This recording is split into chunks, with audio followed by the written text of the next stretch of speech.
عورت ایک منافق مخلوق ہے اور مرد ایک سچا انسان ہے۔ بہت سے لوگوں کو مجھ سے اختلاف ہو سکتا ہے، پر میں نے عورت سے بڑھ کر کسی کو منافق نہیں پایا۔ حد درجہ منافق ہوتی ہے، دل میں کچھ اور ہوتا ہے اور زبان سے کچھ اور بولتی ہے۔ کبھی بھی اپنے گھر والوں کو آنکھوں کی سرخی کی اصل وجہ نہیں بتائے گی۔ عزت سفید پوشی کبھی گھر کے حالات کی وجہ سے اپنے من پسند چیزوں اور آرزوؤں سے دستبردار ہو جائے گی۔ ستم اس پر یہ ہے کہ مسکرا کر خود کو اذیت دے گی، کبھی بھی اپنی پیدا کردہ ماں کے سامنے نہیں روئے گی۔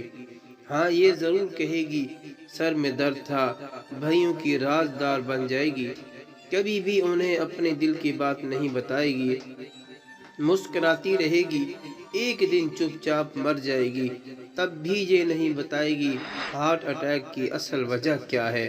رہا مرد تو وہ تو سچا ہے، بیوی نہیں پسند تو دوسری بول کر بتاتا ہے مجھے نہیں پسند یہ عورت۔ جاب سے بیچارہ تھکا ہارا آتا ہے، جتا دیتا ہے میں تھکا ہوا ہوں، تنگ نہ کیا جائے۔ یہ الگ بات ہے کہ عورت پورا دن گھر، بچوں کا کام، سسرال کی خدمت، آئے گئے کی عزت، سب کام کے باوجود مرد کو جتاتی نہیں۔ بات تو وہی آگی نا صاحب، عورت ہے ہی منافق۔